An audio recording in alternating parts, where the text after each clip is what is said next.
বুঝতে হবে 2024 পরবর্তী বাংলাদেশ সহ সারা পৃথিবীতে যেই নেতা কোরআন জানে না সেই নেতা দেশ চালাইতে পারবে না কিছু অসম্ভব। যেই নেতারা আমাদের জুমার ইমামতি করবে, ডিসি সাহেব জেলার সবচেয়ে বড় মসজিদের ইমাম হবেন, ঠিক না? ডিসি সাহেব জেলার সবচেয়ে বড় মসজিদের ইমাম হবেন, চেয়ারম্যান সাহেব তার নিজের ইউনিয়নের ইমাম হবেন বড় মসজিদের, মেম্বার সাহেব তার ওয়ার্ডের বড় মসজিদের ইমাম হবেন, রাষ্ট্রনায়ক যিনি হবেন বাইতুল মুকাররমের খতিব ইমাম হবেন ইনশাআল্লাহ। আমরা এরকম নেতা চাই কিনা? ওয়াজআলনা লিল মুত্তাকিনা ইমামা, হে আল্লাহ আমাদেরকে মুত্তাকিনদের ইমাম বানাই দেন, মুত্তাকিনদের ইমাম বানাই দেন মাশাআল্লাহ ইনশাআল্লাহ।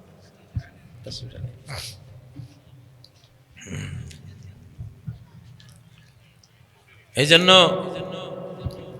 এটা একটা নতুন মুহাম্মাদি শতাব্দী শুরু হয়েছে 2024-এর 5 আগস্টে কোরআনের শতাব্দী শুরু হয়েছে। এখন সেনাবাহিনীর মেজর জেনারেল হইতে হইলেও কোরআনের হাফেজ হওয়া লাগবে ইনশাআল্লাহ। জেনারেল যারা হবে, আর্মি প্রধান হবে, অবশ্যই কোরআনের জ্ঞান লাগবে। এই শতাব্দীতে এটা ছাড়া পারবে না, চলতেই পারবে না, কাজ করতেই পারবে না। এমন বিশ্ব পরিস্থিতি, এমন জটিল কুটিল ভয়াবহ বিশ্ব পরিস্থিতির সামনে আসতেছে। যদি মধ্যপ্রাচ্যে যুদ্ধ লাগে, তেলের দাম হয়ে যাবে কয়েক গুণ, আপনার ব্যবসা বাণিজ্য সব লাটে যাবে, আমদানি রপ্তানি সব ধ্বংস হয়ে যাবে। এরকম একটা পরিস্থিতি আসতেছে। তখন ইমাম মাহদির অর্থনীতি হবে কৃষি। লা তুমসিকুস সামাউ মিন কতরিহা শাইআন ইল্লা সাব্বাতহু মিদরারা, আকাশ একটি বৃষ্টির ফোঁটাও আটকে রাখবে না, এমন মুষলধারার বৃষ্টি দেবে।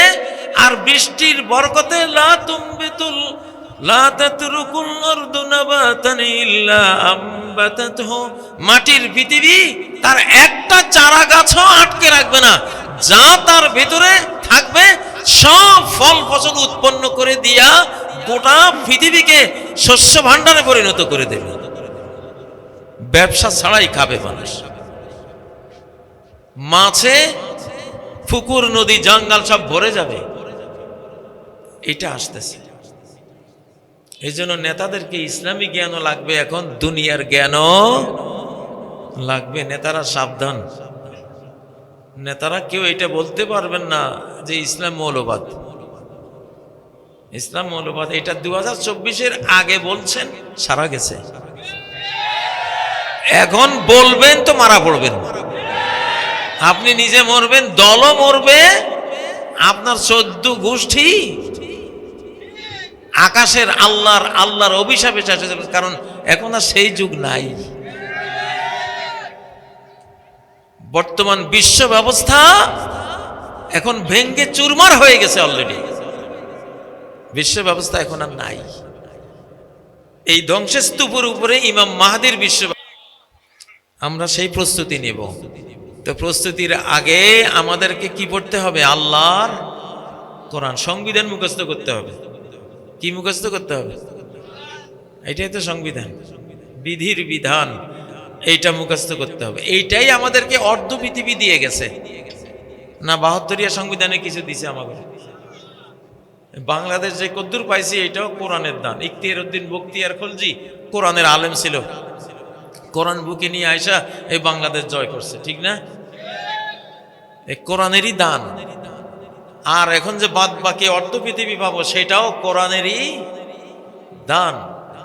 এই জন্য নেতাদেরকে কোরআনের হাফেজ হইতে হবে। 1 পারার হাফেজ, 2 পারার হাফেজ, 5 পারা, 10 পারা, 15, 20, 25-30 পারা যে যা পারেন হাফেজ হতেই হবে ইনশাআল্লাহ, এবং অনুবাদ বুঝতেই হবে।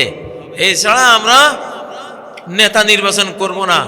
এইবার জানি না নির্বাচন হয় কিনা, আগামী নির্বাচনে দাঁড়াইতে গেলে আগে জিজ্ঞাসা করবো আপনি হাফেজ হয়েছেন নি আগে।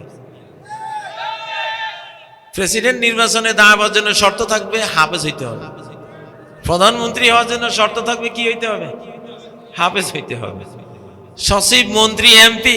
ভাই আপনারা হাসতেছেন, আজকে যুগ কিন্তু নির্ঘাত এটাই হাসতেছে ইনশাআল্লাহ। মহারাজ আল কোরআন পৃথিবীতে এখন সে জৌলুস করবে।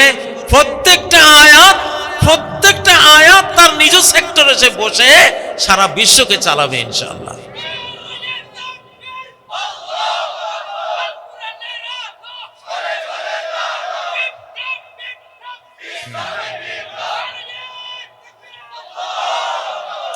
নবীজি বলেন ইয়া উম্মুল কওম আকরাউহুম লিকিতাবিল্লাহ, জাতির ইমাম, জাতির নেতা হবে সে কোরআন বেশি পড়ে যে। হাদিস, তিরমিজির হাদিস, ইয়া উম্মুল কওম আকরাউহুম লিকিতাবিল্লাহ, কওমের, জাতির ইমাম, জাতির নেতা, রাষ্ট্রের নেতা, মসজিদের নেতা, ইমাম সে হবে যে এই জাতির মধ্যে সবচেয়ে বেশি কোরআন পড়ে।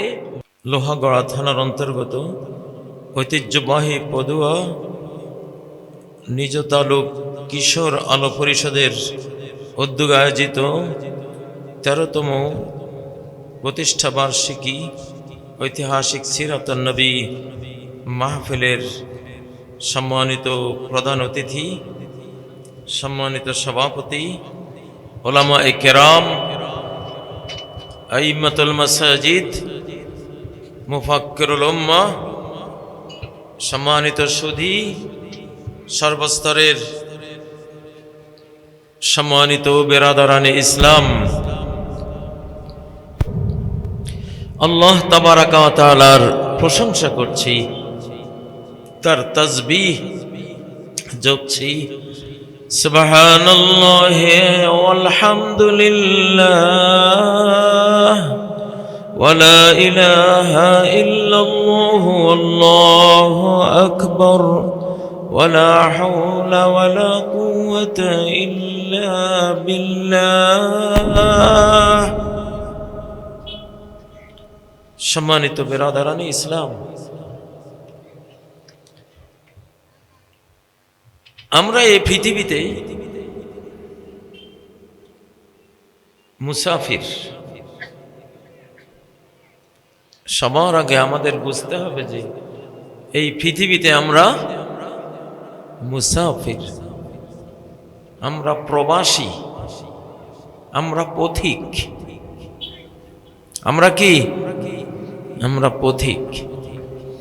এই পৃথিবীর উপর দিয়া যে চাকচক্য, যে জাঁকজমক, যেই ঘর সংসার, সমাজ, রাষ্ট্র, ব্যবসা বাণিজ্য, উপরের যেই ব্যস্ততা, আমার চাকরি বাকরি, পড়ালেখা, আমার ব্যাংক ব্যালেন্স, আমার একটা 5 তলা বাড়ি, আমার একটা ভবিষ্যতের চলার জন্য কয়েক কোটি টাকা ইত্যাদি ইত্যাদি যা আছে, শহর, নগর, বন্দর, বিল্ডিং, প্রাসাদ, সুরম্য অট্টালিকা,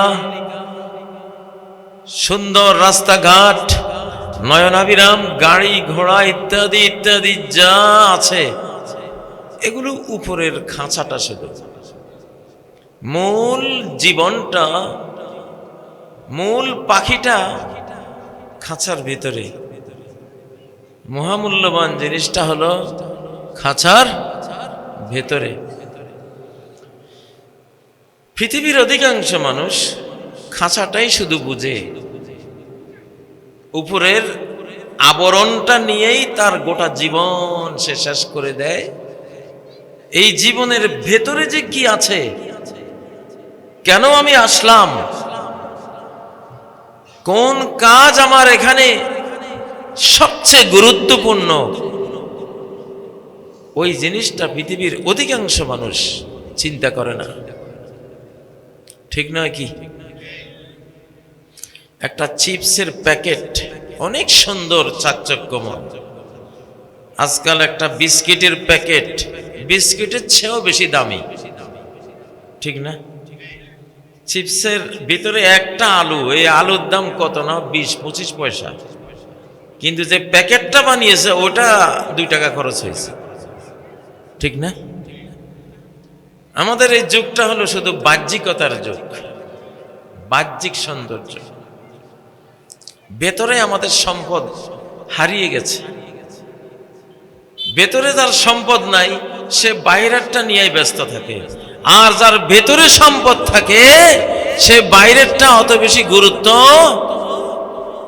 দেয় না। হযরত ওমর যে ফিলিস্তিনে গিয়েছিলেন, ফিলিস্তিন যখন তার সেনাপতিরা জয় করলেন, তখন ওমরের গায়ে একটা জামা ছিল, অর্ধ পৃথিবীর শাসনকর্তার গায়ে একটা জামা 16 তালিওয়ালা।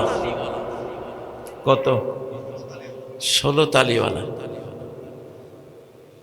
ফিলিস্তিনে তখন খ্রিস্টানরা ছিল, ওরা বের হলো চাবি নিয়ে, আমরা ওমরের কাছে চাবি দেব, তবে আমাদের আগের যুগের আসমানি কিতাবে লেখা আছে যেই মুসলিমরা এই শহর ফিলিস্তিন জয় করবে তাদের যিনি নেতা হবেন, নেতার গায়ে একটা জামা থাকবে 16 তালিওয়ালা। আমরা আগে ওই নেতার জামাটা দেখব, 16টা তালি আছে কিনা এটা দেখব, তারপরে চাবিটা দেব। এদের ভেতরে ঈমানের মণিমুক্তায় ভরা, ভেতরে অনন্ত অনন্ত লোকের সম্পদে ভরা, এই জন্য উপরে তেমন ঠাটবাট ছিল না। আরব দেশে মরুভূমি, উপরে কোনো গাছও নাই, সবুজ কোনো দুর্বা নাই, উপরে কোনো নদ নদী নাই, কিন্তু ভেতরে ট্রিলিয়ন ট্রিলিয়ন ডলারের স্বর্ণ, রূপা, লোহা, তেল পড়ে আছে, ঠিক না বে ঠিক? আল্লাহ তাআলা সূরা রুমের 7 নম্বর আয়াতে অভিযোগ দিয়েছেন, যারা পরকাল ভুলে যায়, শুধু দুনিয়ার মোহে ব্যস্ত, ইয়ালামুনা যাহিরাম মিনাল হায়াতিদ দুনিয়া, ইয়ালামুন, ওরা জানে আজকের আমেরিকা, আজকের ইউরোপ, আজকের অস্ট্রেলিয়া, আজকের রাশিয়া, আজকের অমুসলিম বিশ্ব, ইয়ালামুন, ওরা অনেক জ্ঞান বিজ্ঞান রাখে, কিন্তু কোন বিষয়ে? আজকে অনেক মুসলমানও, আমরা বাংলাদেশের অধিকাংশ মুসলমান 2024-এর আগ পর্যন্ত, 24-এর পরে আলহামদুলিল্লাহ ঢেউ লেগেছে, আমরা দুনিয়াও বুঝতেছি, আখিরাতও বুঝতেছি, ঠিক না? 24-এর পরে তরুণরা নারায়ে তাকবীর ফুটবলের মাঠেও যখন দেয়, তখন আমরা বুঝি না এরা দুনিয়াও বুঝে, ফুটবলও বুঝে, আবার আল্লাহকেও বুঝে, পরকালকেও বুঝে, আলহামদুলিল্লাহ। ইয়ালামুন, এরা জানে, এদের জ্ঞান আছে, ইলম আছে, বিজ্ঞান আছে, কিন্তু কিসের? জাহেরি, জাহেরি, শুধু উপরেরটার, শুধু উপরেরটার। মাটির উপরের জীবন বুঝে, কালকে যে তুমি মরে গেলে কবরে তোমাকে মাটির নিচে দাফন করে আসবে, সেখানে জীবন তো তোমার শেষ না, শুধু চেঞ্জ হলো। এই একটা জীবন শেষ, আর একটা জীবন সাথে সাথে শুরু হলো, সেখানে কি হবে সেটার কোনো খোঁজ খবর নাই।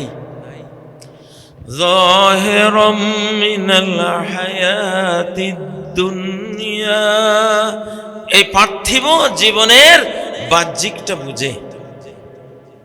একটা বিল্ডিং 100 তলা 200 তলা কেমনে বানাইতে হবে, ওরে সর্বনাশ, কি আর্কিটেকচারাল আর্কিটেক্ট এবং কি তার স্থাপত্য শিল্পের জ্ঞান বিজ্ঞান 200 300 500 তলাও তুলতে পারে এই যুগের মানুষ, ঠিক না? রাস্তা এমন সুন্দরে বানায়, রাস্তাতে শুয়ে থাকতে মন চায়, ঠিক না? কার্পেট করা রাস্তা, এক একটা গাড়ি যেন এক একটা পালকি, এত সুন্দর বানায়। কিন্তু আল্লাহ অভিযোগ দিচ্ছেন, হুম আনিল আখিরাতি হুম গাফিলুন। আসল জীবন যেটা, অনন্ত জীবন, যে জীবনের তুলনায় এইটা কিছুই না, শুধু পথিকের জীবন। এই জীবনটা কি? পথিকের জীবন। আল্লাহ বলছেন পরকাল সম্পর্কে ওদের হৃদয়ে তালা ঝুলে আছে, গাফলতির তালা, বেখবর, উদাসীন, কোনো খোঁজ খবর নেই।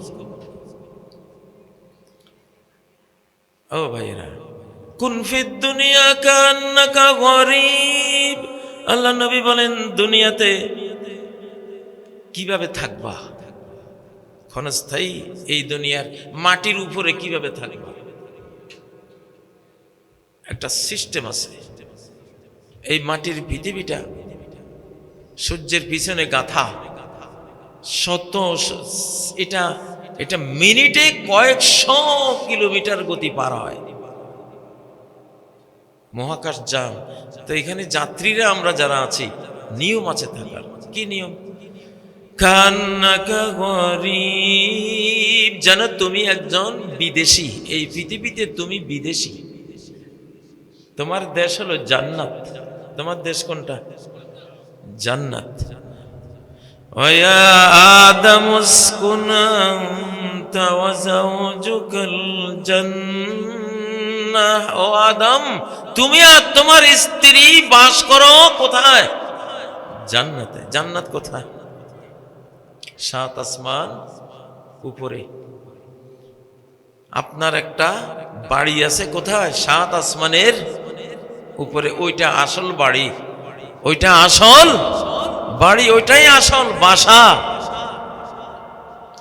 এই জন্য নবীজি বলছেন দুনিয়াতে থাকবা এমন ভাবে যেন তুমি একজন প্রবাসী, একজন মুসাফির, একজন বিদেশি।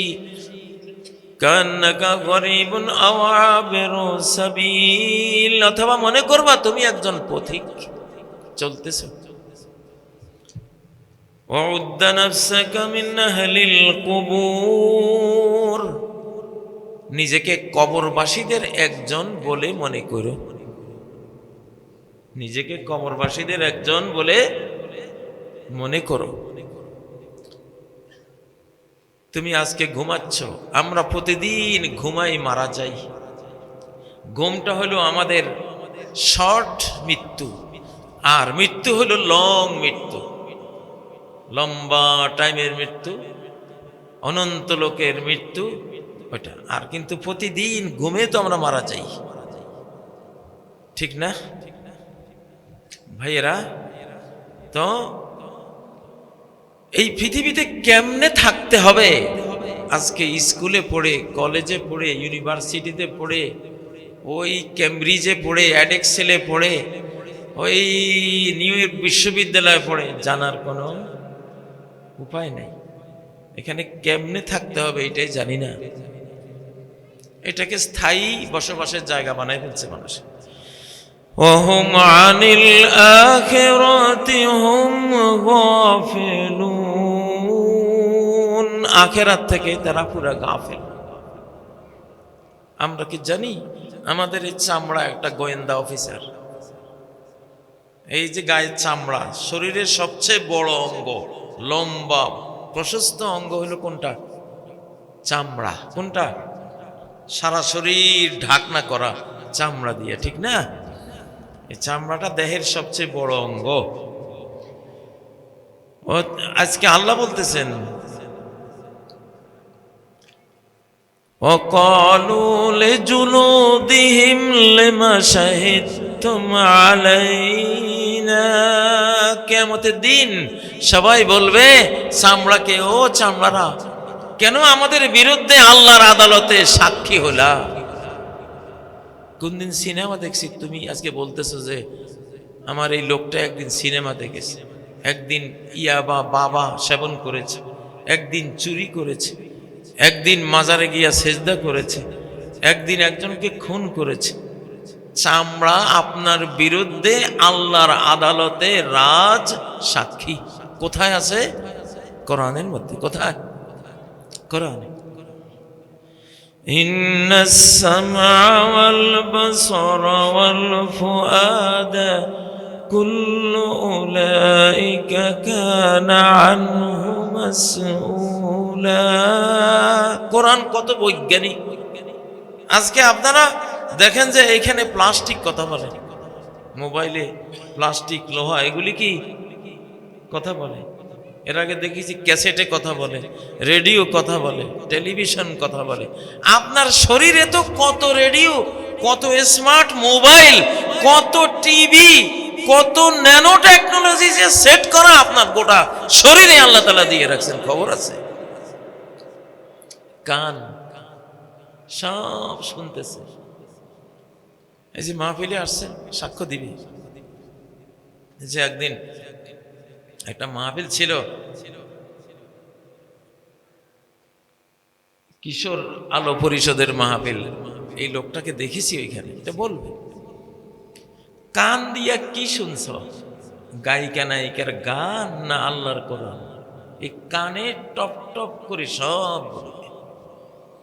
হিন্দি গান শুনছ না পপ তারকার হলিউড বলিউডের পপ সঙ্গীত শুনেছ, নাকি তুমি কোনো আল্লাহর হামদ নবীজির নাত, নাকি কোনো ইসলামিক সঙ্গীত শুনেছ? ভালো না মন্দ, এই কান রাজ সাক্ষী হবে কিয়ামতের দিন। এই কান কত বড় দুশমন আমাদের হবে। আপনি আপনার দেহের মধ্যে সবগুলি গোয়েন্দা অফিসার আপনি পুষতেছেন, পালতেছেন। ইন্নাস সামআ এই কান, ওয়াল বাসারা এই চোখ, ওয়াল ফুআদ এই অন্তর, কানা আনহু মাসউলা এই প্রত্যেকটাকে এই ব্যক্তি সম্বন্ধে জিজ্ঞাসা করা হবে। এই কান তোমারে দিয়ে কি শুনেছে বলো? চোখ তোমারে দিয়ে কি রাস্তার মহিলাগুলো দেখতে দেখতে গেছে? চোখ তোমারে দিয়া কোথায় কার টাকা পয়সা আছে চুরি করার জন্য সেটা দেখছে? নাকি আকাশ দেখেছে, জমিন দেখেছে, সাগর নদী গাছ গাছালি পাখালি দেখে, প্রত্যেকটা সৃষ্টিকে দেখে আল্লাহর কথা ভেবেছে যে এগুলি বানালো কে? নিশ্চয়ই তো একজন বানানেওয়ালা আছে। কি করেছে তোমারে দিয়া? এগুলি সরকারি সরকারি সম্পদ। সব কান একটা সরকারি সম্পদ। কার সরকারের? আল্লাহর সরকারের। চোখ এটা সরকারি মাল। তারপরে অন্তর হার্ট একটা সরকারি মাল। এগুলি সরকারি কাজের জন্য দিছে আপনারে। আর সরকারি কাজ কি? ওয়ামা খালাকাতুল জিন্না ওয়াল ইনসা ইল্লা লিয়াবুদুন। আমি জিন আর মানুষকে আমাকে রুজি করে খাওয়াবে এই জন্য বানাই নাই। তারা চাকরি করে, আমি আল্লাহকে খাওয়াবে কোনো দরকার নাই। আমি তো খাই না, তারা আমারে কি খাওয়াবে? আমি তাদেরকে বানিয়েছি, তাদের অঙ্গ প্রত্যঙ্গ সব দিয়েছি আমার হুকুম মতো। এই দেহকে, এই অন্তরকে, এই কান, এই চক্ষু এগুলোকে ব্যবহার করে আমার কোরআনে যেভাবে আমি বলেছি সেইভাবে এগুলো ব্যবহার করে আমার কাছে আসবে। আমি তারে অনন্ত জীবনের, অনন্ত সুখের জান্নাত দিয়ে দেব।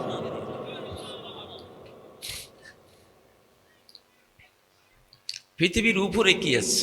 আমরা চোখে যা দেখি মহাবিশ্বে 5%, 95% দেখি না।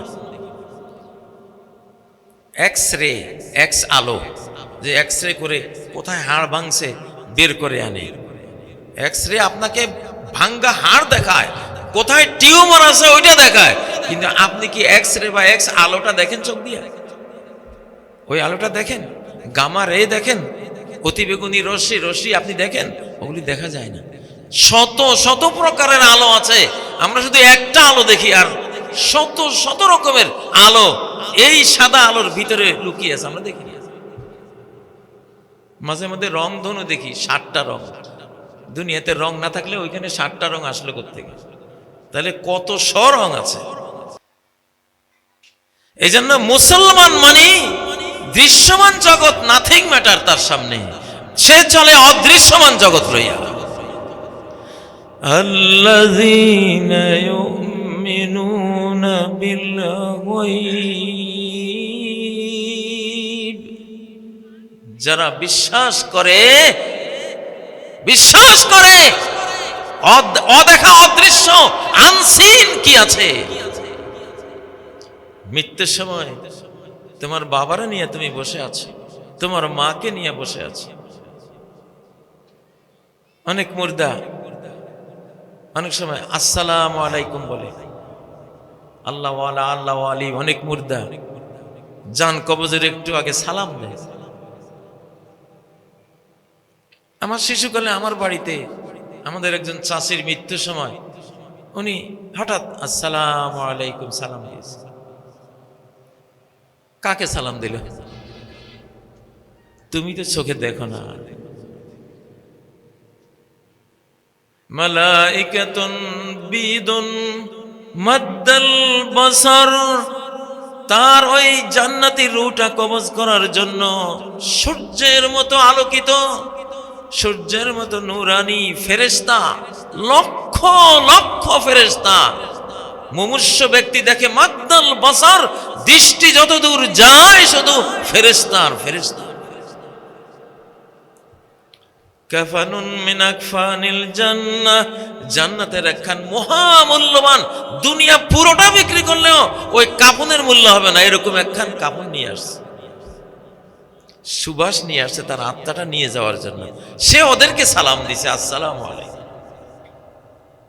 কিন্তু আমরা কি দেখেছি?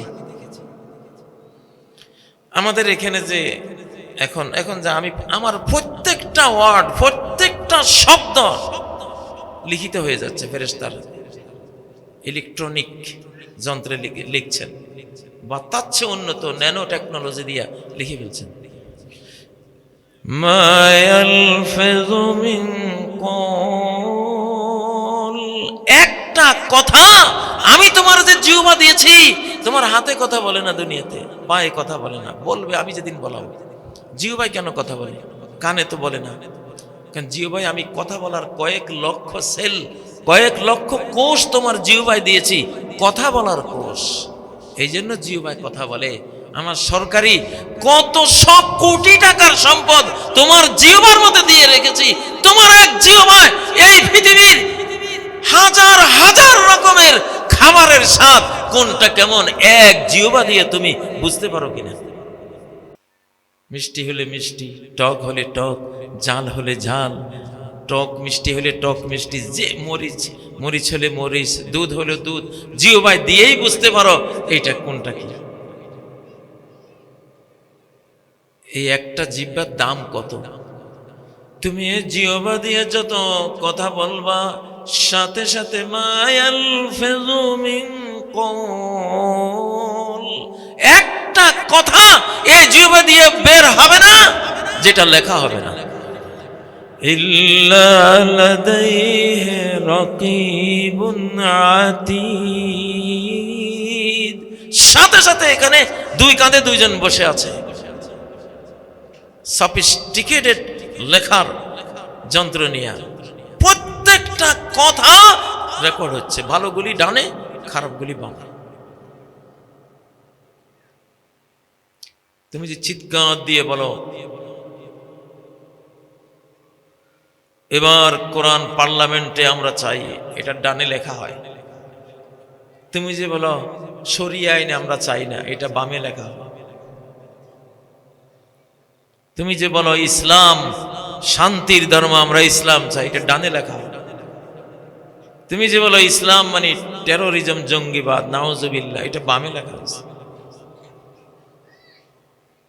তোমার প্রত্যেকটা কথা রেকর্ডে যাচ্ছে।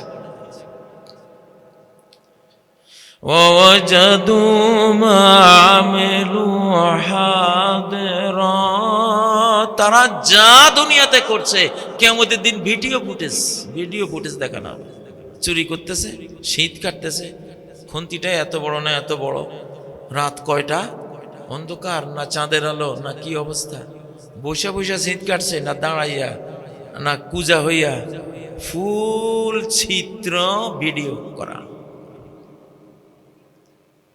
কই পালাইবা বান্দা? সূরা কাহফের মধ্যে ওয়াজাদু মা আমিলু হাদিরা, যা করেছো সব হাজির হয়েছে। ভাইরা,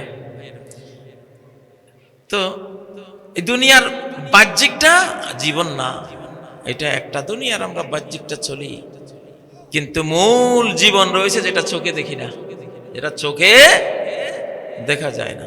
এখানে আপনারা কতজন আছেন, সংখ্যা কত? তার চেয়েও হাজার হাজার গুণ বেশি আছে আল্লাহর ফেরেশতা ঘেরাও করে রাখছে। আকাশের ফেরেশতারা আছে, মুসলমান জিনেরা আছে, কিন্তু আপনারা চোখে কি দেখি? দেখি না। পরকাল ভুললে হবে না, পরকাল ভুললে জীবনটা শেষ হয়ে যাবে। এজন্য মুসলমান, মুসলিম জাতি কাকে বলে? মুসলিম জাতি হলো দুনিয়াও সে নেবে, এমন ভাবে নেবে দুনিয়ার কারণে তার পরকাল ক্ষতি হলো না, আবার পরকালের কাজ এমন ভাবে করলো দুনিয়াটাও বাদ গেল না। ব্যালেন্স লাইফ, ভারসাম্যপূর্ণ জীবন। আলিম ওলামারা এরা হলো ধর্মীয় নেতা, ধর্মীয় সরকার, দ্বীনের সরকার, দ্বীনের আমির আলিম ওলামা, ঠিক না? আর যারা সরকার চালায়, পার্লামেন্ট চালায়, সচিবালয় চালায়, এরা দুনিয়ার নেতা। দুইটার মধ্যে ব্যালেন্স আছে, আছে না নাই? আছে। ব্যালেন্সটা কেমন একটু বুঝাই। মুসলিম যারা আলেম সমাজ, তারা ধর্মের নেতা, অবিসংবাদিত নেতা। দোয়া শেখানো আছে সূরা আল ফুরকানের ৭৪ নম্বর আয়াত, ওয়াজআলনা লিল মুত্তাকিনা ইমামা, মুত্তাকিনদের আমাদের নেতা বানাও হে আল্লাহ, ইমাম বানাও আল্লাহ, মুত্তাকিনদের নেতা আমাদেরকে বানাও। এরা হলো আলেম ওলামা, মুফতি যারা, তারা শাহজালাল, শাহপরান, খান জাহান আলী, বাইতুল মুকাররমের খতিবরা, মসজিদের খতিবরা, মাদ্রাসার যারা হাদিসের উস্তাদ, যারা হাফেজ হেফজখানার কোরআনের উস্তাদ, এরা হলো ধর্মীয় নেতা। কিসের নেতা? ধর্মীয় নেতা। তো ধর্মীয় নেতাদের দায়িত্ব হলো ধর্ম ঠিক রাখা, এবং দুনিয়ার নেতা যারা, তাদেরকে উপদেশ দেয়া যে আপনারা দেশটা এইভাবে চালান, দেশটা এইভাবে চালান। আগের যুগে যিনি দুনিয়ার নেতা হতেন, তিনি ধর্মীয় নেতাও হতেন একসাথে, এক সময়। যেমন ইরান, খোমেনি, সে রাষ্ট্রেরও নেতা, দুনিয়ার নেতা, আবার কি ধর্মীয় নেতা। খোমেনি, এটার বরকতেই হয়েছে ইরান প্রচন্ড গায়েবী সাহায্য পাচ্ছে, যেহেতু দিনটা তো হলো গায়েবের জিনিস, আল্লাহর কাছ থেকে আসছে। দুনিয়ার নেতা যদি গায়েবী দিনেরও নেতা হয়, তো সেই নেতা রক্ষার জন্য দুনিয়ার লক্ষ লক্ষ সৈন্য যেমন জীবন দেওয়ার জন্য যায়, ওই নেতাকে বাঁচাবার জন্য আকাশেরও হাজার হাজার সৈন্য আল্লাহর পক্ষ থেকে নেমে আসে। দুইটাই পায়। আপনারা কি মনে করেন ইরানের উপরে যেই আক্রমণটা প্ল্যান 1, 2, 3, 4 করা হয়েছে, ভেনিজুয়েলার প্রেসিডেন্টের মতো কবে খোমেনিরে নিয়ে যাইত? কিন্তু এখানে এমন এক অদৃশ্য অকল্পনীয় শক্তি এখানে কাজ করতেছে। 80-র দশকে যখন একবার আমেরিকা ওখানে অভিযান চালাইছিল, 6-7টা হেলিকপ্টার, 130 হারকিউলিক্স বিশাল বিশাল বিমান নিয়ে, আল্লাহ তাআলা মরুভূমির ঝড় তৈরি করে দিয়া হেলিকপ্টার একটার সাথে একটা লাগাইয়া বড় বিমানের সাথে হেলিকপ্টারের পাখার ডানা আঘাত লাগাইয়া মরুভূমিতে চলে গেছে, লাশ থইয়া চলে গেছে। দিন রাত্রে এমন অবস্থা করলেন যে একেবারে বরফ তুষারপাত শুরু করে দিল, এমন বরফ ফেলাইলেন, আন্দোলন শেষ। এটার ভিতরে আর বরফের ভিতরে আন্দোলন করতে যাইব কি? শীতে ঠকঠক করে গা কাঁপে, ঘরের ভিতরে গিয়ে হিটার জ্বালাই যান বাঁচাইছে। কিসের আর আন্দোলন? ঠিক না বে ঠিক? এটা কার সাহায্য? এটা আল্লাহর সাহায্য। 1924 সালে 2024 সালের বাংলাদেশে যে 5ই আগস্টের পরিবর্তনটা হয়েছে, এটা বিশ্ব পরিবর্তন। এটার সুফল বাংলাদেশ পাবে এবং বাকি 56টা মুসলমান দেশে সবাই পাবে ইনশাআল্লাহ, এবং গোটা পৃথিবী পাবে ইনশাআল্লাহ। সেই আয়োজনটা দেখতেছি। এই যুগের নেতা হইতে হবে আবার নবীজি এবং খোলাফায়ে রাশিদিনের মতো দুনিয়ারও নেতা, দ্বীনেরও নেতা, ঠিক না? আবু বকর সিদ্দিক রাদিয়াল্লাহু তাআলা আনহু গোটা সাহাবী সমাজের মধ্যে নবীজির পরে সবচেয়ে বড় দ্বীনেরও জ্ঞানী, দুনিয়ারও জ্ঞানী। বরং 1,24,000 নবীদের পরে গোটা মানব জাতির সবচেয়ে বড় আলেম হলো আবু বকর সিদ্দিক রাদিয়াল্লাহু তাআলা। আবু বকর সিদ্দিক একদিন নবীজি বসে বসে বলতেছেন, আল্লাহ এক ইন্না আবদান খায়রাহুল্লাহু বাইনাদ দুনিয়া ওয়া বাইনা মা ইনদাহু।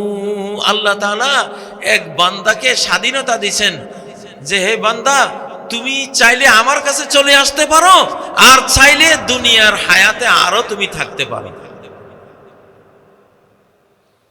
নবীজি এটা বলছেন, কিন্তু ওই বান্দা দুনিয়ার আর হায়াত চায় নাই, আল্লাহর কাছে চলে যাওয়াকে প্রাধান্য দিয়া সে ওইটাই মেনে নিছে যে না, আমি আপনার কাছে চলে আসবো।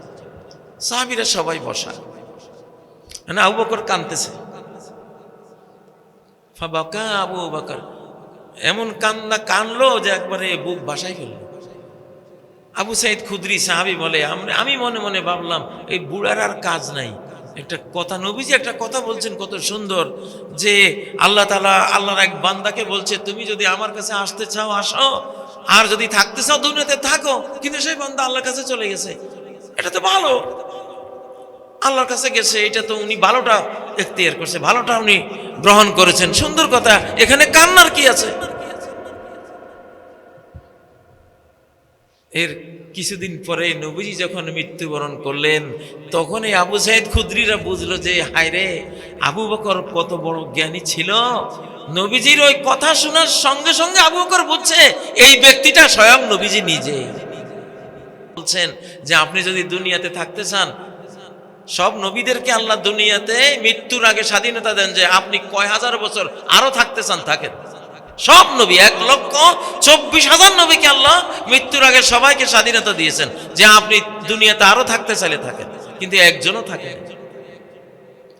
আজকে যে নবীজি এটা বললেন যে এক বান্দারে আল্লাহ স্বাধীনতা দিয়েছেন, এই বান্দা তো নবীজি নিজে, আমরা বুঝি না, আবু বকর বলছে।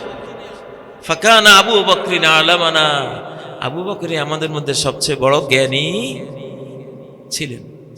আবু বকরের পরে সাহাবীদের মধ্যে সবচেয়ে বড় জ্ঞানী ছিলেন ওমর, তিনি রাষ্ট্রপতি হয়েছেন। আগের যুগে নিয়ম ছিল যিনি কোরআন সবচেয়ে বেশি বুঝবে তিনি রাষ্ট্রপতি হবেন। আপনারা কি এরকম রাষ্ট্রপতি চান? চান? কারা কারা চান? কারা কারা চান? এটা ছাড়া তো উপায় নাই। এটাই ছিল নিয়ম। এরপরে হযরত ওমরের মৃত্যুর পরে সবচেয়ে বড় উম্মতের জ্ঞানী ব্যক্তি, কোরআন সম্বন্ধে জ্ঞানী ছিলেন কে? ওসমান। দুনিয়াও বুঝতেন, কোরআনও বুঝতেন, ওনার হাতে রাষ্ট্র তুলে দিয়েছে। ওনার পরে হযরত আলী যেমন দ্বীন কোরআন বুঝতেন তেমন দুনিয়াও বুঝতেন, তার হাতে তুলে দিয়েছে রাষ্ট্র। আলহামদুলিল্লাহ, আমাদের এখন যে যুগটা শুরু হয়েছে, ইনশাআল্লাহ দেখবেন এমন সব প্রেসিডেন্ট আসবে, এমন সব প্রধানমন্ত্রী আসবে যারা যেমন কোরআন বুঝবে সঠিকভাবে, উল্টা পাল্টা ব্যাখ্যা করবে না, সঠিক ব্যাখ্যাটা করবে, আল্লাহকে ভয় করবে, আখিরাতকে ভয় করবে, এবং দুনিয়াও বুঝবে, দিনও বুঝবে। তো আলেমদের যে নেতৃত্ব, আলেমদের জন্য পুলিশ বাহিনী লাগে না, র্যাব লাগে না, আলেমদের নেতৃত্বের জন্য বিজিবি লাগে না, আলেমদের নেতৃত্বের জন্য সেনাবাহিনী লাগে না। আলেমরা তার জ্ঞানের কারণে তারা সমাজের নেতা, ঠিক নয় কি? জ্ঞানের কারণেই তো নেতা। বাংলাদেশে ছোট্ট ছোট্ট আমাদের সোনামণিরা কুয়েতে গিয়া, দুবাই গিয়া, সৌদি আরব, ইরানে গিয়া কোরআন প্রতিযোগিতায় ফার্স্ট হয়ে আসে, ঠিক না? এরপরে দুদিন পরে দেখি মাহফিলে বড় বক্তা, প্রধান বক্তা, নেতা হয়ে গেছে। কি দিয়া? ইন্নী জাইলুকা লিন্নাসি ইমামা, ও ইব্রাহিম আলাইহিস সালাম, আমি তোমাকে গোটা মানব জাতির ইমাম, নেতা, সাইয়েদ, সরদার, লিডার বানাই দেব। কেন? তুমি আমার কিছু হুকুম হাকাম যা দিয়েছি প্রত্যেকটা শতভাগ তুমি পূরণ করেছো, এই জন্য আমি তোমার মানব জাতির লিডার বানাই দিলাম। হযরত ইব্রাহিম, হিন্দুরা যে ব্রাহ্মণ, ব্রহ্ম পূজা করে, ব্রহ্ম তাদের দেবতা, এই ব্রহ্মকে ইব্রাহিম আলাইহিস সালাম, বারহামা, আব্রাহামা, ইব্রাহিম আলাইহিস সালামকে 7-8 ভাবে পড়া যায়। বারহামা, আব্রাহাম, ইব্রাহাম, ব্রহ্ম, এগুলি সব একই হযরত ইব্রাহিমের নাম। দেখেন, হিন্দুরা কিন্তু জানে না ওরা যে ইব্রাহিম আলাইহিস সালামকে ফলো করতেছে। আল্লাহ যে বলেছেন আমি গোটা মানব জাতির লিডার বানাবো। হিন্দুরা ওদের ব্রহ্মের 2 জন স্ত্রী ছিল, একজনের নাম হাকরা আর একজনের নাম সরস্বতী। ওদের ধর্মীয় গ্রন্থে লেখা আছে ব্রহ্মের 2 স্ত্রী ছিল, একজন হাকরা, একজনের সরস্বতী। হাকরাকে হাজরা, একজন হলো কি? হাকরা হলো হাজরা আলাইহিস সালাম, সরস্বতী হলো সারা সিদ্ধি, সারা আলাইহিস সালাম। তাহলে এই ব্রহ্মকে হযরতে ইব্রাহিম আলাইহিস সালাম, তাদের ধর্মগ্রন্থে এটাও লেখা আছে ওনার এক পুত্রকে উনি কোরবানি করেছিলেন, ইসমাইল আলাইহিস সালাম না? ইন্নী জাইলুকা লিন্নাসি ইমামা। বাংলাদেশে এখন ইনশাআল্লাহ ধর্মীয় নেতাও তৈরি হবে, দুনিয়ার নেতাও তৈরি হবে ইনশাআল্লাহ। 2024-এ ধর্ম বিজয় হয়েছে। কি বিজয় হয়েছে? অধর্মের উপরে ধর্মের বিজয় হয়েছে, ঠিক না? কারণ মূল মিশন ছিল বাংলাদেশে আমাদের যে জাতীয় ধর্ম ইসলাম, এটা উৎখাত করে হিন্দুত্ব কায়েম করাই ছিল মূল টার্গেট ওখানে। এই জন্য সব সিলেবাস থেকে, মাদ্রাসা, স্কুল, কলেজ, ইউনিভার্সিটির বইপত্র থেকে, টেক্সট বুকগুলি থেকে ইসলাম করা হয়েছে, ঠিক না? কিন্তু পৃথিবী এখন ধর্মের দিকে ছুটছে। মোদিও একজন ধর্মীয় নেতা, উনি দেখেন না কিভাবে নম করে। এমন নেতা, যে নেতা দুনিয়ারও জ্ঞান রাখবে এবং দ্বীনেরও জ্ঞান রাখবে। ইন্নী জাইলুকা লিন্নাসি ইমামা। সুলতান সুলেমান, দীপ্ত টিভিতে আপনারা সুলতান সুলেমানের একটা নাটক দেখেন না? একবারে একটা সিরিজ, খুব আকর্ষণীয়, ঠিক না? এই সুলতান সুলেমান কত বড় আলেম ছিলেন, প্রায় 4 মহাদেশের শাসনকর্তা। উনি 7 বার নিজের হাতে এই পুরা কোরআন লিখেছিলেন। কয়বার? 7 বার। কোরআন তো পড়া তো পড়ছেনই, তাফসীর তো করতে নেই, ব্যাখ্যা তো বুঝতে নাই। এই কোরআনের লেখকদের মধ্যে একজন ছিলেন, 7 বার পুরা কোরআন নিজ হাতে লিখেছে। এই জন্যই তো এত বরকত। আর আমরা এমন নেতা পাইছি, কয় লাকুম দীনুকুম ওয়ালিয়া দিন, বুখারীর হাদিস। লাকুম দীনুকুম ওয়ালিয়া দিন, এটা কিসের হাদিস? বাংলাদেশের একটা রিকশাওয়ালা তো বলতে পারবে যে লাকুম দীনুকুম ওয়ালিয়া দিন এটা কিসের হাদিস? এটা তো সূরা কাফিরুনের লাকুম দীনুকুম ওয়ালিয়া দিন, তোমাদের দিন শিরকের দিন, তোমরা ওইটা লই থাকো, আমার দিন তাওহীদের দিন, আমি ওইটা নিয়ে থাকবো।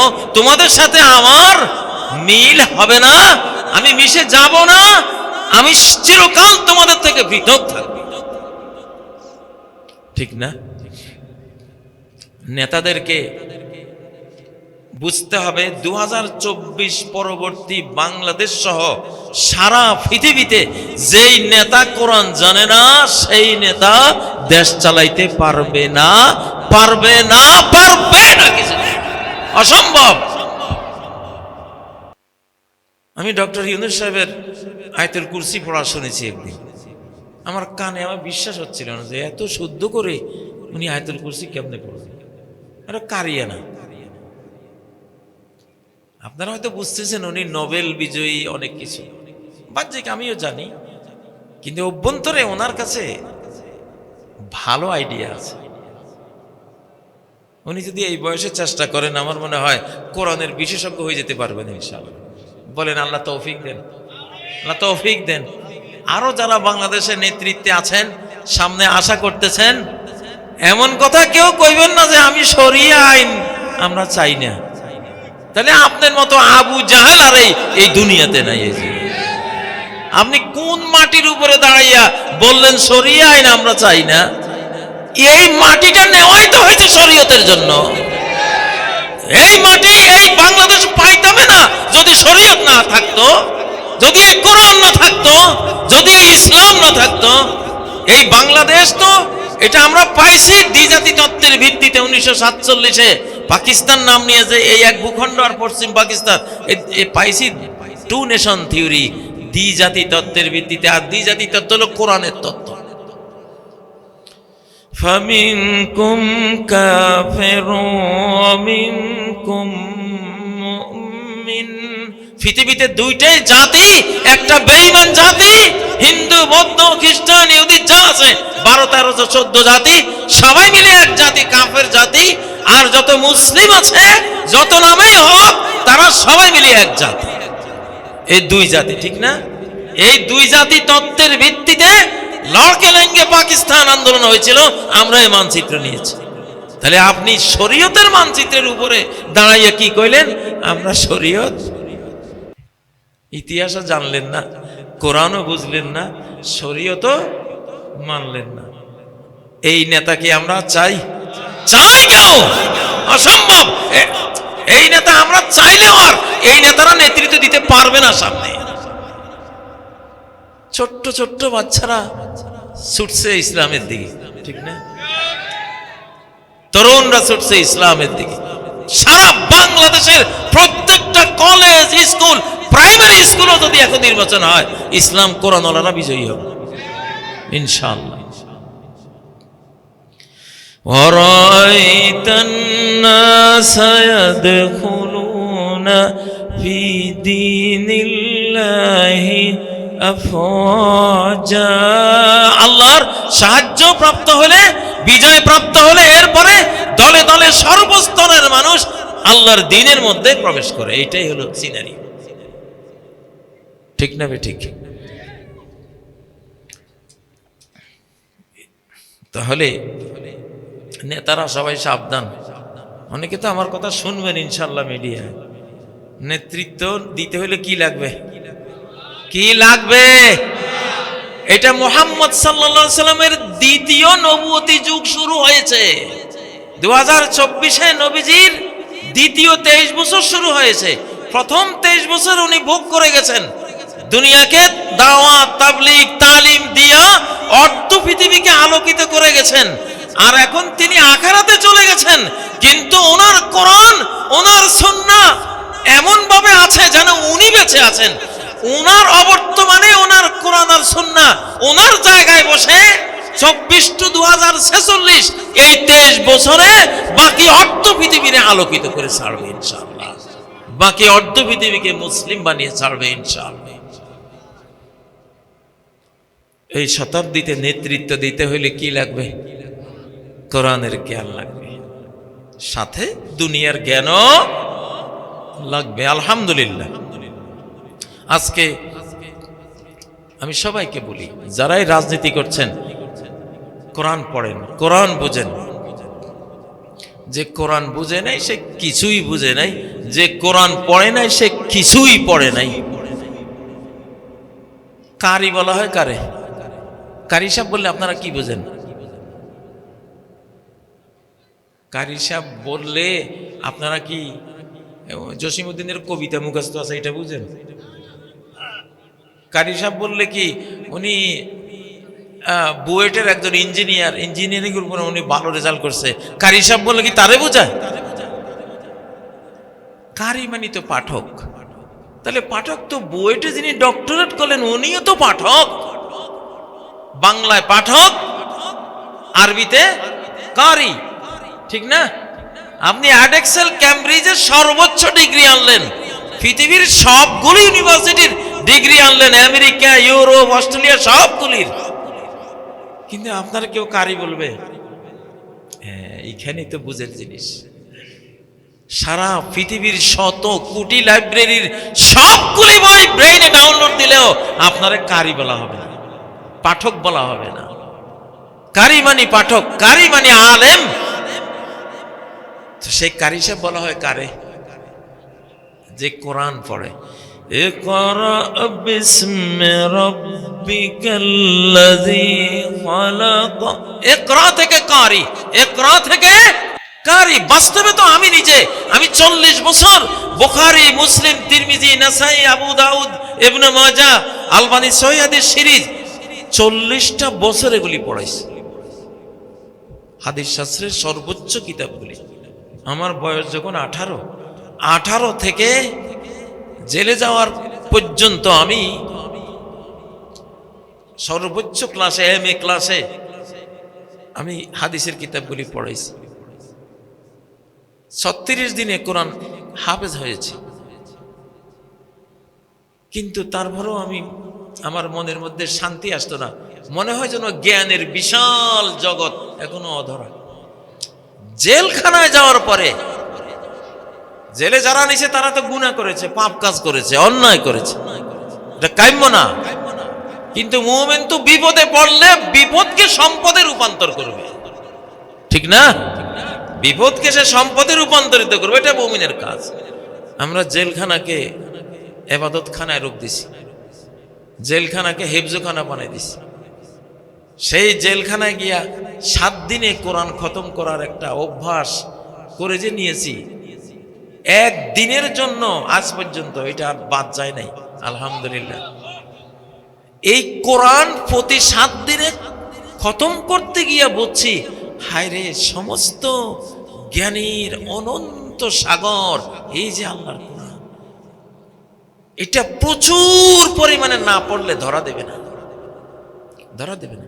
আমি এখন কোনো বইয়ে পড়ি না, কোনো কিতাবে ধরি না, হাদিসের কিতাব আর ধরার সুযোগ পাই না, শুধু কোরআনেই থাকি। এক একটা আয়াতের যে মর্মগুলি আসা, সুবহানাল্লাহ, কোরআন। এই জন্য সাহাবায়ে কেরাম শুধু এই কোরআনের ছাত্র ছিলেন, একটা অন্য কিতাবই ছিল না। নবীজির যুগে কোরআন শুধু 1 কপি লেখা ছিল হযরত হাফসার ঘরে, কারো হাতে কোরআন নাই, সবার বুকে বুকে সিনায় সিনায় কোরআন।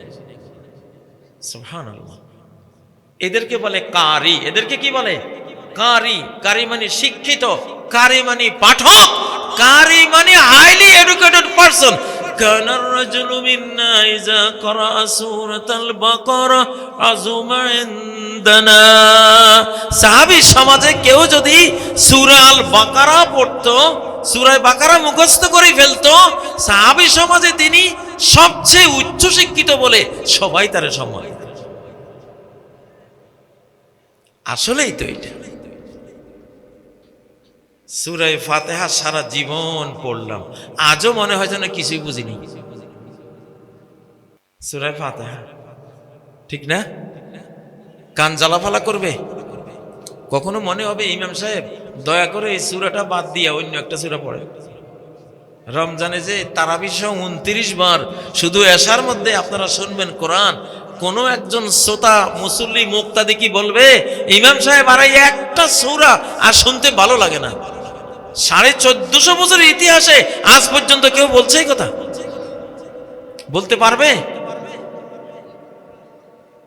যত পড়ে তত ভালো লাগে। কিন্তু কোন গানের মজলিসে একটা গান যদি 29 বার পড়া হয়, গাওয়া হয়, সেই গানের মজলিস থেকে মেরুদণ্ড সোজা লইয়া কোনো গানওয়ালারা যাইতে পারত না। ফিটাইয়া সাইজ করে দিবে, তোরা আর গান পাস নাই দুনিয়াতে, আর গান নাই, গান এইটাই। ঠিক না? ঠিক। ও ভাইয়েরা, আমরা চাই দিন আর দুনিয়া একসাথে। দুনিয়াও চাই, দিনও চাই। কারা চাই? দিন দুনিয়া দুটোটার সফলতা চাই। ঠিক না? এমন নেতা চাই আমার দুনিয়াও দিবে, আমার দিনও কি, আমার দিনও দিবে। কিন্তু আমাদের বাংলাদেশে স্বাধীনতার পর থেকে আমরা পাইনি। এমন এমন নেতারা আসছে, নেতাদের মুখে জীবনে একটা আয়াতও শুনিনি। এমন নেতাও গেছে না, একটা আয়াতও আমরা শুনি নাই। যাক, তাদের এখন খারাপ বলি লাভ নাই, তারা দুনিয়া থেকে চলে গেছে। যারা যতটুকু ভালো করেছেন আল্লাহ মাফ করেন। তবে 2024 পরবর্তী বাংলাদেশ সহ গোটা মুসলিম জাহান কোরআন ছাড়া আর চলবে না। তাইয়্যিব এরদোগান তুরস্কের 720 বছরের সাম্রাজ্য প্রায় ফেরত নিয়ে আসছে। ইউরোপের রুগ্ন দেশ বলতো তুরস্ককে, আজকে ইউরোপের সবাই রুগ্ন, সে হলো সুস্থ সবল। ঠিক না? বরকতটা কোথায় লাগছে জানেন? এরদোগান হাফেজে কোরআন। তাইয়্যিব এরদোগান কি সে এই বরকতটা ওইখানে লাগছে, হাফেজে কোরআন। সুবহানাল্লাহ, বরকত ওখানে লাগছে। প্রধান সেনাপতি আসেম মুনির, যাই হোক, ভালো মন্দ সমালোচনা থাকতে পারে, কিন্তু স্ট্রংলি কাজ করতেছে হাফেজে কোরআন। কি হাফেজে কোরআন? ওদের সামনে ওদেরকে আক্রমণ করতে যারা যায়, তারা অকল্পনীয় ভাবে গায়েবী ভাবে পরাস্ত হয়ে আসে। বরকতটা কোরআনে। কোথায়? কোরআনে। হাদি একটা ছেলে, কি আছে তার তো কিছুই নেই, টাকা পয়সা নাই, ওরকম কোনো বড় নেতাও হয় নাই, কিচ্ছু হয় নাই, গোটা বাংলাদেশের আইকন বানা দিয়েছে আল্লাহ। কারণটা কি ছিল? হাফেজে কোরআন। সেও কি হাফেজে কোরআন। এগুলি দেখা যায় না, কিন্তু এইটারই বরকত। আল্লাহু আকবার। বাংলাদেশের কোন ছোট্ট বাচ্চাটা আমেরিকা, ইউরোপ, অস্ট্রেলিয়া এগুলিতে গিয়া গান গাইয়া ফার্স্ট হয়ে আছে? দুই একটা আছে ছোট্ট বাচ্চা, কি জানি, আমি জানি না। কিন্তু এই যে ছোট ছোট বাচ্চাগুলি সারা বিশ্বের সামনে বাংলাদেশের জাতীয় মুখ উজ্জ্বল করে আসে, এরা কি হাফেজে কোরআন। বরকতটা কোথায়? বরকতটা কোথায়? কোরআনের মধ্যে। তাইয়্যিব এরদোগান আজকে এমন এমন অস্ত্র বানাইছে, আমেরিকা ইউরোপে এখন হয়রান যে আমরা তো পারি না এরকম। শক্তির অপর নাম শান্তি, শক্তির অপর নাম শান্তি। কোটি কোটি কিতাব লিখছে। ওই কালকে এক ওয়াজে বলছি, বাগদাদের লাইব্রেরিতে এত লক্ষ লক্ষ কিতাব, হালাকু খান 18 লক্ষ মুসলমানকে জবাই কইরা সমস্ত কিতাব ফোরাত নদীতে ফেলা, ফোরাত নদীর পানি কালো করে ফেলছে। কি হয়েছে এত কিতাব লিখে? একটা জিনিসের অভাবে সব গেল। কিসের অভাব? শক্তির অভাব। কিসের অভাব? শক্তি। কোরআন আর লোহা একসাথে থাকে। সূরা হাদীদ লোহার সূরা, এক হাতে কোরআন, এক হাতে লোহা। কোরআনের সাথে লোহা লাগে। কোরআনের সাথে কি লাগে? লোহা লাগে। নবীজির ঘরে কোনো আলমারি নাই, কোনো সোফা নাই, কোনো বাসন কোসন নাই, কোনো স্বর্ণালঙ্কার নাই, চোখ পড়ার মতো কিছুই নাই, কিন্তু কোরআন আছে আর লোহা আছে। ওনার তলোয়ার আছে, ওনার ডাবল বর্ম আছে, ওনার ঢাল আছে, ওনার তীর আছে, ওনার যুদ্ধাস্ত্র আছে। ডক্টর ইউনূস সাহেব বাংলাদেশে প্রত্যেকটা নাগরিককে ট্রেনিং দিয়ে দেন না, নাগরিকদেরকে, যাতে আক্রমণ তো আসবেই, কোনো সন্দেহ নেই। আক্রমণ আসলে আমি যাতে আমার পরিবার রক্ষা করতে পারি, আপনি যাতে আপনার পরিবার রক্ষা করতে পারেন, অন্তত এই পাওয়ারটা যাতে আমাদের থাকে। ঠিক না ঠিক? ও ভাইয়েরা, এই জন্য এই যুগে বাঁচতে হলে ইমানি শক্তি লাগবে, কোরআনের শক্তি লাগবে, কোরআনের এমন পাওয়ার। এখন পৃথিবীতে আমাদের নেতৃত্ব দিতে হলে কি লাগবে? কোরআন লাগবে। কোরআন কি আমাদের জন্য লস আনবে, না দুনিয়া আখিরাতের অকল্পনীয় সব লাভ, সব ইন্টারেস্ট, সব সাফল্য কোরআন নিয়ে আসবে, সব দিক থেকে নিয়ে আসবে ইনশাআল্লাহ। ঠিক নয় কি প্রিয় ভাইয়েরা? এই জন্য আমরা চাই এমন নেতা হোক যেই নেতারা আমাদের জুমার ইমামতি করবে। ডিসি সাহেব জেলার সবচেয়ে বড় মসজিদের ইমাম হবেন, ঠিক না? ডিসি সাহেব জেলার সবচেয়ে বড় মসজিদের ইমাম হবেন। চেয়ারম্যান সাহেব তার নিজের ইউনিয়নের ইমাম হবেন বড় মসজিদের। মেম্বার সাহেব তার ওয়ার্ডের বড় মসজিদের ইমাম হবেন।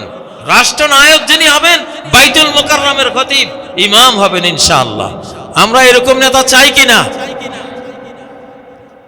ওয়াজআলনা লিল মুত্তাকিনা ইমামা।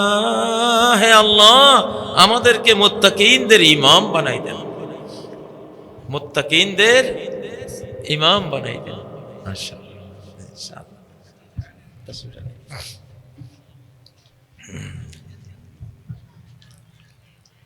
এই জন্য এটা একটা নতুন মুহাম্মাদি শতাব্দী শুরু হয়েছে। 2024-এর 5 আগস্টে কোরআনের শতাব্দী শুরু হয়েছে। এখন সেনাবাহিনীর মেজর জেনারেল হইতে হইলেও কোরআনের হাফেজ হওয়া লাগবে ইনশাআল্লাহ। জেনারেল যারা হবে, আর্মি প্রধান হবে, অবশ্যই কোরআনের জ্ঞান লাগবে। এই শতাব্দীতে এটা ছাড়া পারবে না, পারবে না, চলতেই পারবে না, কাজ করতেই পারবে না। এমন বিশ্ব পরিস্থিতি, এমন জটিল কুটিল ভয়াবহ বিশ্ব পরিস্থিতির সামনে আসতেছে। যদি মধ্যপ্রাচ্যে যুদ্ধ লাগে, তেলের দাম হয়ে যাবে কয়েক গুণ, আপনার ব্যবসা বাণিজ্য সব লাটে যাবে, আমদানি রপ্তানি সব ধ্বংস হয়ে যাবে। এরকম একটা পরিস্থিতি আসতেছে। তখন ইমাম মাহদির অর্থনীতি হবে কৃষি। লা তুমসিকুস সামাউ মিন কতরিহা শাইআন ইল্লা সাব্বাতহু মিদরারা। আকাশ একটি বৃষ্টির ফোঁটাও আটকে রাখবে না, এমন মুষলধারার বৃষ্টি দেবে। আর বৃষ্টির বরকতে লা তুমবিতুল লা তাতরুকুল আরদু নাবাতান ইল্লা আমবাতাতহু। মাটির পৃথিবী তার একটা চারা গাছও আটকে রাখবে না, যা তার ভিতরে থাকবে সব ফল ফসল উৎপন্ন করে দিয়া গোটা পৃথিবীকে শস্য ভাণ্ডারে পরিণত করে দেবে। ব্যবসা ছাড়াই খাবে মানুষ। মাছে পুকুর নদী জঙ্গল সব ভরে যাবে। এটা আসতেছে। এই জন্য নেতাদেরকে ইসলামী জ্ঞানও লাগবে, এখন দুনিয়ার জ্ঞানও লাগবে। নেতারা সাবধান, নেতারা কেউ এটা বলতে পারবেন না যে ইসলাম মৌলবাদ। ইসলাম মৌলবাদ এটা 2024-এর আগে বলছেন, সারা গেছে। এখন বলবেন তো মারা পড়বেন, আপনি নিজে মরবেন, দলও মরবে, আপনার 14 গোষ্ঠী আকাশের আল্লাহর অভিশাপে চাষে যাবে। কারণ এখন আর সেই যুগ নাই। বর্তমান বিশ্ব ব্যবস্থা এখন ভেঙ্গে চুরমার হয়ে গেছে অলরেডি। বিশ্ব ব্যবস্থা এখন আর নাই। এই ধ্বংসস্তূপের উপরে ইমাম মাহদির বিশ্ব, আমরা সেই প্রস্তুতি নেব। তো প্রস্তুতির আগে আমাদেরকে কি পড়তে হবে? আল্লাহর কোরআন, সংবিধান মুখস্থ করতে হবে। কি মুখস্থ করতে হবে? এটাই তো সংবিধান, বিধির বিধান, এইটা মুখস্থ করতে হবে। এইটাই আমাদেরকে অর্ধ পৃথিবী দিয়ে গেছে না। 72 সংবিধানে কিছু দিছে আমাদের। বাংলাদেশ যে কদ্দুর পাইছি এটাও কোরআনের দান। ইখতিয়ার উদ্দিন বখতিয়ার খলজি কোরআনের আলেম ছিল, কোরআন বুকে নিয়ে আয়সা এই বাংলাদেশ জয় করছে, ঠিক না? এই কোরআনেরই দান। আর এখন যে বাদ বাকি অর্ধ পৃথিবী পাবো সেটাও কোরআনেরই দান। এই জন্য নেতাদেরকে কোরআনের হাফেজ হইতে হবে। 1 পারার হাফেজ, 2 পারার হাফেজ, 5 পারা, 10 পারা, 15, 20, 25, 30 পারা, যে যা পারেন হাফেজ হতেই হবে ইনশাআল্লাহ। এবং অনুবাদ বুঝতেই হবে। এছাড়া আমরা নেতা নির্বাচন করব না। এইবার জানি না নির্বাচন হয় কিনা। আগামী নির্বাচনে দাঁড়াইতে গেলে আগে জিজ্ঞাসা করবো, আপনি হাফেজ হয়েছেন নি? আগে প্রেসিডেন্ট নির্বাচনে দাঁড়াবার জন্য শর্ত থাকবে হাফেজ হইতে হবে। প্রধানমন্ত্রী হওয়ার জন্য শর্ত থাকবে কি হইতে হবে? হাফেজ হইতে হবে। সচিব, মন্ত্রী, এমপি, ভাই আপনারা হাসতেছেন আজকে, যুগ কিন্তু নির্ঘাত এটাই আসতেছে ইনশাআল্লাহ। মহারাজ আল কোরআন পৃথিবীতে এখন সে জৌলুস করবে। প্রত্যেকটা আয়াত তার নিজ সেক্টরে সে বসে সারা বিশ্বকে চালাবে ইনশাআল্লাহ।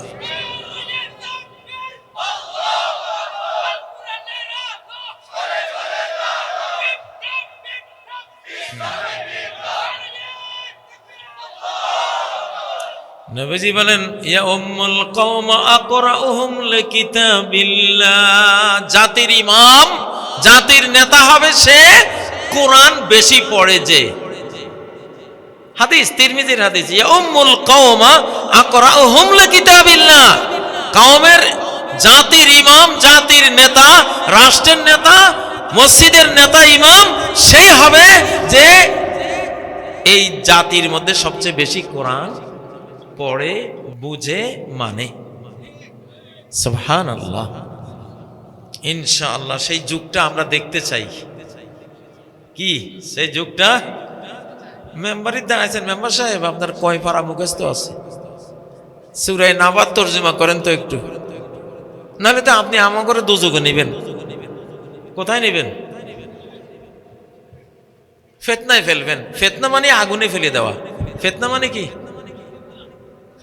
কিছু কিছু শব্দ আছে বাংলা ভাষায়, আরবি শব্দ, আমরা এটার তাফসির করি নাই এখন। ডাইরেক্ট ফিতনা মানে হলো আগুনে ফেলা। ফিতনা মানে কি? তা আপনি যদি কোরআন না পারেন তাহলে আপনি তো ফিতনায় ফেলবেন, মানে আগুনে ফেলে দিবেন। উল্টা পাল্টা বিচার আচার করে আপনিও দুযোগে যাবেন, আমরাও যাব। ঠিক না? ঠিক না বে ঠিক? ঠিক না বে ঠিক? ইয়াউমাহুম আলান নারি ইফতানুন। শেষ, আমি আমার শেষ আয়াতটা বলতেছি, সূরা জারিয়াতের 13 নম্বর আয়াত। যেদিন, ইয়াউমা, যেদিন, হুম তারা বেঈমানদেরকে, আলান নার আগুনের উপরে, ইফতানুন আগুনে প্রবেশ করা হবে। ফিতনা মানে আগুনে প্রবেশ করানো, আগুনে ফেলা। 47 থেকে এই পর্যন্ত যে শাসন ব্যবস্থাগুলি ছিল সব আমাগরে আগুনে ফেলছে। কিসে ফেলছে? 24 থেকে সামনের দিকে যেগুলি আসবে এটা জান্নাতে নেবে ইনশাআল্লাহ। কারণ এখন কোরআন আসবে। কি আসবে?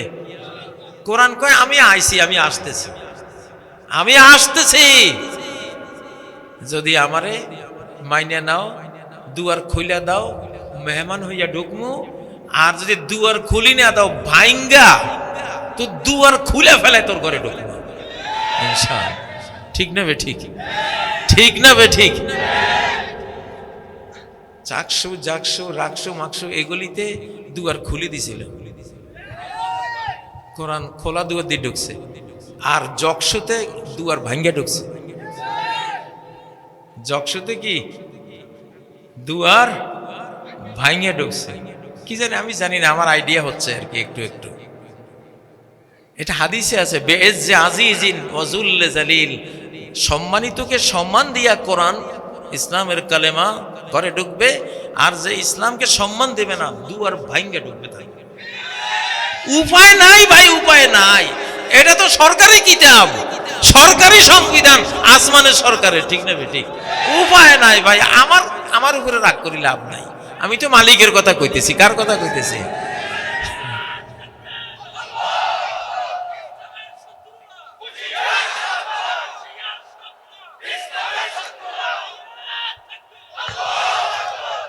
সামনে যদি নির্বাচন একখান হয় তাহলে দুয়ার জানালা ভাঙ্গা চুরিয়া কোরআন ঢুকবো ইনশাআল্লাহ। তাকবীর, তাকবীর, ইনশাআল্লাহ। সুবহানাকাল্লাহুম্মা ওয়া বিহামদিক, আশহাদু আল্লা ইলাহা ইল্লা আনতা, আস্তাগফিরুকা ওয়া আতুবু ইলাইক। আমাদের জি এখন তো আচ্ছা মুনাজাত করতে হবে। আল্লাহুম্মা আমিন। ربنا آتنا في الدنيا حسنة وفي الآخرة حسنة وقنا عذاب النار।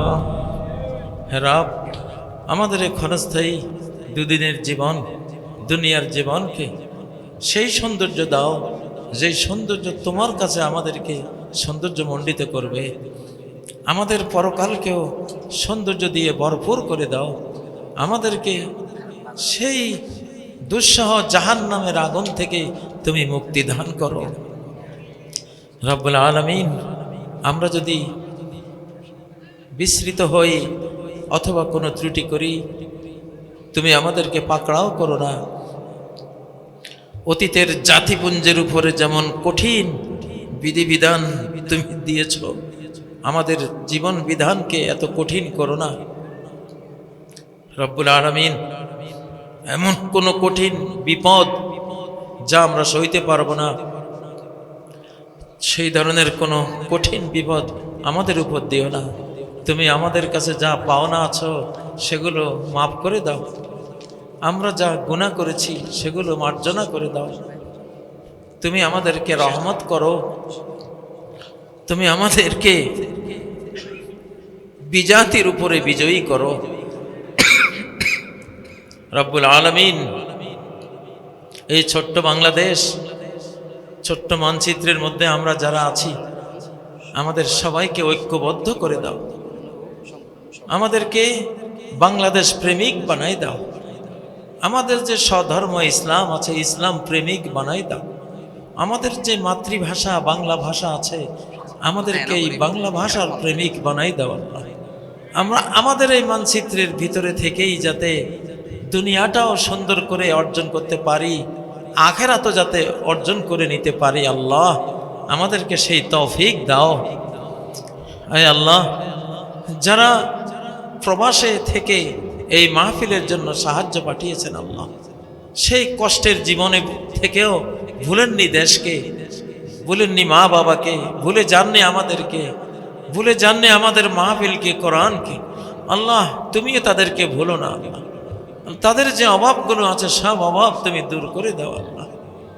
আল্লাহ আমাদের এই দুনিয়ার জীবন আমাদের বাইরের অঙ্গ প্রত্যঙ্গ দিয়ে যাতে আমরা করি, আর পরকালের জীবনটা যাতে অন্তর দিয়ে আমরা ভালোবেসে তোমার কাছ থেকে চেয়ে নিতে পারি, সেই তৌফিক দাও আল্লাহ। বাংলাদেশে যারা আলিম ওলামা আছেন, স্বভাবতই তারা তো কোরআন নিয়ে বলবেই, কোরআনের কথা তারা বলবেই। যারা আমাদের নেতৃবৃন্দ আছেন, সেই যুগের পর যুগ যারা এই দেশকে শাসন করেছেন, নতুন যুগে কোরআনের নতুন শতাব্দীতে, ইসলামের এই নতুন শতাব্দীতে, ইমাম মাহদী হযরত ঈসা আলাইহিস সালামের নতুন শতাব্দীতে তাদেরকে তুমি তাদের জীবনের সাথে কোরআনকেও গেঁথে নেয়ার তৌফিক দাও। তারা যে জাগতিক অভিজ্ঞতা অর্জন করেছে সেটা দিয়ে আমাদেরকে উপকৃত করো। আর কোরআনের যে জ্ঞান আলিম ওলামারা চর্চা করেন সেখান থেকেও তাদেরকে অংশ দাও, সেটা অর্জন করার তৌফিক দাও আল্লাহ। আল্লাহ আগামী বাংলাদেশ আমরা কোনো রাজনৈতিক হানাহানি শত্রুতা দেখতে চাই না আল্লাহ।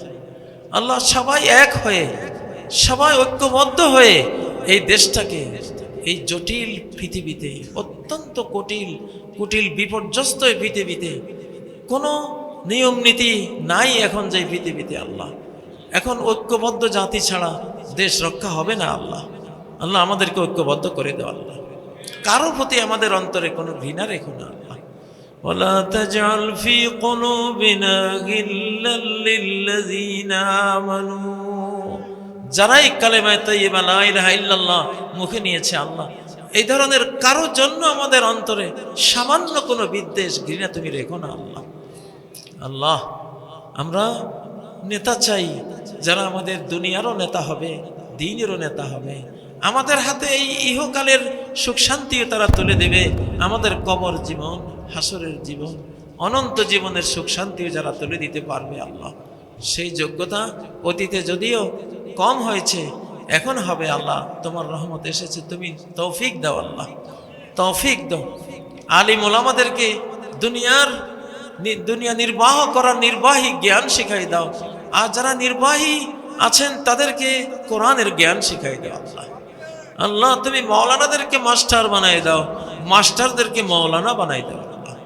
আল্লাহ যার যে জ্ঞানের অভাব আছে সেই জ্ঞানটা তুমি দিয়ে দাও আল্লাহ। আল্লাহ ফ্যাসিবাদের বিরুদ্ধে আমরা যারা লড়াই করেছি আমরা সবাই এক, আমরা যাতে ঐক্যবদ্ধ থাকি আল্লাহ। আল্লাহ আর নতুন করে আমরা যাতে কেউ অন্যায় পথে না যাই, কেউ যাতে কোনো বাইরে থেকে আমাদের উপরে অন্যায় চাপাতে না পারে সেই তৌফিক দাও আল্লাহ। সেই পরিস্থিতি পরিবেশ করে দাও, বাংলাদেশের স্বাধীনতাকে চির অক্ষুণ্ণ রাখো, বাংলাদেশে ইনসাফ কায়েম করে দাও, এমন উন্নয়ন দাও যে উন্নয়ন সারা পৃথিবী ঈর্ষা করবে বাংলাদেশকে আল্লাহ, এমন উন্নয়ন দাও আল্লাহ। আয় আল্লাহ আমাদের মা বাবাকে ক্ষমা করো, আমাদের দাদা দাদি নানা নানিকে ক্ষমা করো, জিন্দা মুর্দা সকল মুমিন মুমিনা মুসলিম মুসলিমা সবাইকে ক্ষমা করো আল্লাহ। আমাদের জাতিকে হেদায়েত করো আল্লাহ, আমাদের জাতিকে হেদায়েত করো, আমাদের নেতৃবৃন্দকে হেদায়েত করো আল্লাহ। যারা তোমাকে ভয় করবে আর আমাদেরকে যারা দয়া করবে, নেতৃবৃন্দের মধ্যে এই দুইটা গুণ দিয়ে দাও আল্লাহ। আল্লাহ তারা যদি তোমার ভয় করে তাহলে তারা রহমত পাবে, সেই রহমতের অংশীদার আমরাও হব আল্লাহ। আর তারা যদি আমাদেরকে দয়া করে তোমার কাছে তারা জান্নাত পাবে, সেই জান্নাতের অংশীদার আমরাও হব আল্লাহ। আল্লাহ আল্লাহ আমাদের দেশের পানি সম্পদে বরকত দাও, আমাদের পশু সম্পদে বরকত দাও, আমাদের কৃষি সম্পদে বরকত দাও, আমাদের জনবলের মধ্যে বরকত দাও, আমাদের অর্থনীতির মধ্যে বরকত দাও আল্লাহ, আমাদের জ্ঞান বিজ্ঞানের মধ্যে বরকত দাও আল্লাহ, আমাদের শিল্প টেকনোলজিতে আল্লাহ তুমি বরকত দাও, কোরআনে হাফেজদের মধ্যে বরকত দাও, লক্ষ লক্ষ আরো হাফেজ দাও আল্লাহ, কোটি হাফেজ দাও আল্লাহ বাংলাদেশে। আয় আল্লাহ এই মাহফিলের যারা কমিটি আছেন তাদের সবাইকে ক্ষমা করো, যারা শুনেছেন তাদেরকেও ক্ষমা করো, যারা বক্তৃতা দিয়েছেন তাদেরকেও ক্ষমা করো, মা বোনরা যারা শুনেছেন তাদেরকেও ক্ষমা করো, পঙ্গু অটিস্টিক প্রতিবন্ধী হয়তো বুঝে নাই কোরআনের মায়ায় তারাও শুনেছে আল্লাহ, তাদেরকেও তুমি কবুল করো আল্লাহ। তাদের যে প্রতিবন্ধিত্ব আছে আল্লাহ দূর করে দাও আল্লাহ। যারা অটিস্টিক হয়েছে বাংলাদেশে আল্লাহ সবাইকে শেফা দাও আল্লাহ, বেশি বেশি কোরআন শুনে তাদেরকে সুস্থ জীবন দিয়ে দাও আল্লাহ। আয় আল্লাহ আমাদের এই দুটো হাত, খালি দুটো হাত আল্লাহ, আমরা তোমার দরবারের কাঙ্গাল, তোমার রাজ দরবারের আমরা ভিখারি আল্লাহ, তোমার রাজ দরবারের আমরা ফকির, আমরা তোমার খাই, তোমাকে দিয়ে বাঁচি আল্লাহ, তোমাকে দিয়েই আমরা সব নেয়ামত আমরা প্রাপ্ত হই আল্লাহ। আমাদের এই দুটো হাত খালি ফেরত দিও না আল্লাহ। ربنا تقبل منا إنك أنت السميع العليم وتب علينا إنك أنت التواب الرحيم سبحان ربك رب العزة عما يصفون وسلام على المرسلين والحمد لله رب العالمين.